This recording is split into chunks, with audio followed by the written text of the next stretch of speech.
Inverters and battery works, Addanki road, auto Nagar.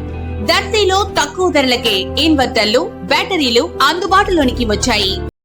Darsi మున్సిపాలిటీని 20 వార్డుల నుంచి 27 వార్డులుగా పునర్విభజన చేసి వార్డులకు సరిహద్దులను ఏర్పాటు చేయడం జరిగింది. తుది గడువు ఈ నెల 6వ తేదీన పూర్తయ్యేటప్పటికీ ఎవరూ అభ్యంతరాలు వ్యక్తం చేయకపోవడంతో వార్డుల సరిహద్దులకు ఆమోదం జరిగినట్లయింది. దర్శి మున్సిపాలిటీ ఓసీ మహిళకు దాదాపుగా రిజర్వేషన్ కావచ్చుననే ప్రచారం పట్టణంలో జోరుగా సాగుతుంది. ఓసీ మహిళగా రిజర్వేషన్ జరిగితే పట్టణంలోని పలువురు చైర్మన్ పదవిని ఆశించి ప్రధాన పార్టీల నుంచి పోటీ చేయవచ్చునని, ఆర్థికంగా కూడా ఖర్చు చేసుకునేందుకు సిద్ధపడవచ్చునని పలువురు పేర్లు పట్టణంలో వినిపిస్తున్నాయి. ఎన్నికల నాటికి రిజర్వేషన్ ఎలా ఉంటుందో, ఎవరెవరు పోటీ పడతారో ఎదురు చూడాల్సిందే కదా.